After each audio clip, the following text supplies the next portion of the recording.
What's up, Lowhounds? It's Koopa here with Young Woo and Mike Dene. We are talking Hearthstone. So obviously we have the Mean Streets of Gadgetzan, which was just announced. But first and foremost, what did you think about the Samba reveal? Samba reveal is awesome. I play a lot of Overwatch. It's super cool. And having a new hero for Overwatch is really exciting. How about you, Young? I think the Overwatch team really knocked it out of the park because I was freaked out. I was like, oh my god, are we having an audio issue? like we're up soon. Like, we're Hearthstone. It's not our problem. To run out and fix the audio. Yeah, it was good. All right, so the biggest thing I got from the Hearthstone reveal for Gadgetzan was the 3 class cards.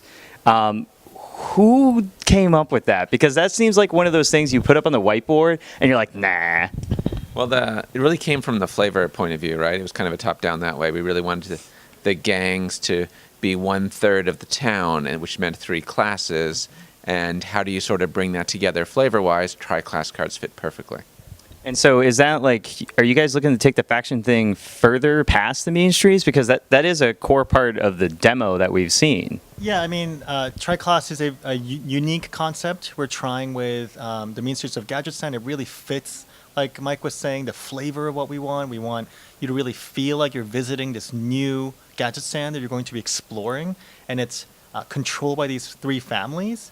And Tri-class will really make that make sense to the players. Moving forward, we'll see. I mean, if it's a concept people really like, maybe we'll explore it more in the future. But we have no immediate plans to keep pushing this. So are you looking to roll this lore that's being created for Hearthstone back into Gadgetzan and WoW? I would love it if they made a new Gadgetzan. To me, I think of it sort of as an alternate reality Gadgetzan. But historically, the WoW guys have done a few things that they liked. You know, they added Finley to the game after they saw how cool he was. And they do little things from Medivh and stuff that are related. So I think they can do whatever they want. But if we do something cool, maybe they'll be inspired by it. It's pretty cool. So, that's kind of crazy enough that you guys went and have the tri-class heroes. But you're also, one of the other big gameplay elements was that you can build your own spell now, which is super crazy on both of those things, the amount of complexity or options you've added to the game. Doesn't that scare you? Yeah, I love it. It's the scary stuff for me when I'm trying to balance the cards, and when I see a really scary card, I immediately think, well, that's dangerous to do. But I also think there's got to be some scary cards in the set, and that's what makes people excited. That's what makes the game fun. So whenever I can, I'm like, let's see if we can possibly do that scary card, and if we can, we do it. And the tri-class cards have been so cool. The Kazakus has been so cool because you can just think about what situation. You have to think about not just the current situation, but the whole matchup. Like, oh, he's playing Control Warrior, that means it's going to go to Fatigue, or whatever it is. Each matchup plays differently, and you pick a card based on how the matchup plays. Yeah, so they become very situational.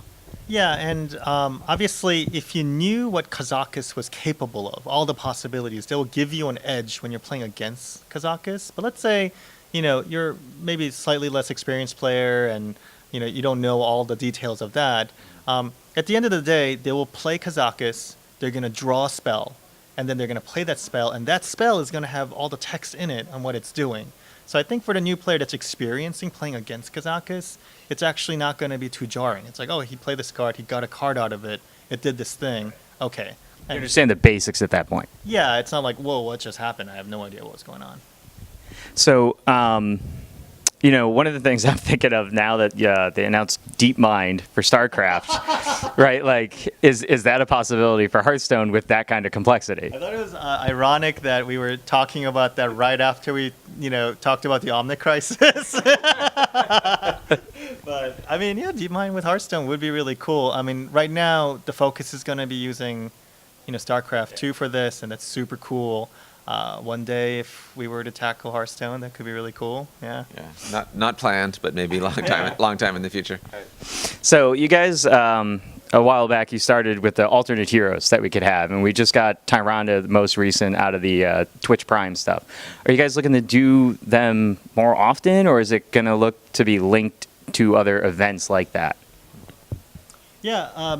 for us, we've been experimenting with different way of making these heroes available to players and different types of players. So we're going to continue to do that. We're very excited to introduce more heroes. We definitely want to do an alternate hero for each of the classes, and that's going to roll out, throughout next year. And going back to some changes you've made, a big shakeup was when you guys did the standard and wild. So how has that played out? Like, anecdotally, a lot of us haven't seen anyone playing wild. Yeah, I think standard was really good. It created a whole new way to look at the environment. It made it a lot of change. The change has caused new decks, and I think it'll keep doing that every year, and that's super healthy. Wild only has a few extra cards compared to standard right now, relatively speaking, but as more cards move into wild, it'll create all these combinations that we haven't seen before. So I think starting with each new year of wild, you'll see more and more people getting into it. So you think it's only going to grow from where it is today? Yeah, absolutely. You'll see combinations that you could never play in standard in the future because it'll include cards from wild comboing with cards that are, never were together with those cards at the same time. I think it'll create some cool decks. That'll be interesting to see your metrics, but of course we'll never see them. Let's throw it back to some old school stuff. I love playing Rogue, regardless of whether it was best class, worst class, whatever. Are we going to see any weapons coming in for Rogue? We have some cool new weapons in the Mean Streets of Gadgetzan, but Rogue does not get one of them. Rogue gets some other cool stuff, though. Okay. Really cool stuff. Would you like to announce that cool stuff now? We haven't revealed any of the Rogue cards yet, except for one tri-class card that they get, which lets them discover a Rogue, Shaman, or Druid card, which means the two classes that they get have access to healing. So something that Rogues never had before was access to healing. So now suddenly they can dip into it if they really want to. I mean, and there's obviously the counterfeit coin, which should perk up your ears if you're a Rogue player, because Gadgetzan, Auctioneer, I see where you're going with that. Some card synergies. Yeah, there's also the Assassin. He's a 5-mana 5/5 stealth, but in addition to that, whenever he attacks and kills a minion, he re-stealths. Yeah, that is the reselling aspect of that's pretty cool. Going back again to earlier areas of Hearthstone, we had the gameplay of no duplicates a lot. Is that something you guys are going to be playing with again, or are you going to stick with where you are, like the Reno Jackson kind of play? Yeah, people really loved the Reno Jackson type of play, the new duplicates, and it hovered around like tier 2, tier 3, depending on what class you're playing it in, which has been awesome. But I think it's such a fun mechanic. It has so much skill in gameplay because you're only running one copy of cards. Let's push it a bit, right? So let's make it a little bit better. Make the decks that people love also good decks. And that's what we did with Kazakus. Interesting. Okay, so you're sticking with playing with it. You're going to keep it going for now. Sure, yeah, absolutely. Yeah, I mean, obviously cards we introduce in Mean Streets will stick around for, another 2 years. So you're going to continue to be able to play with Kazakus. And of course, the last question: when are we going to be able to get our hands on Mean Streets of Gadgetzan? Yeah, Mean Streets of Gadgetzan comes out at the beginning of December. We'll hold you to it. That's before the 15th, right? Well, we all got a break for Christmas, so I don't think anybody want to be here over the break. Thanks so much, guys. Cool.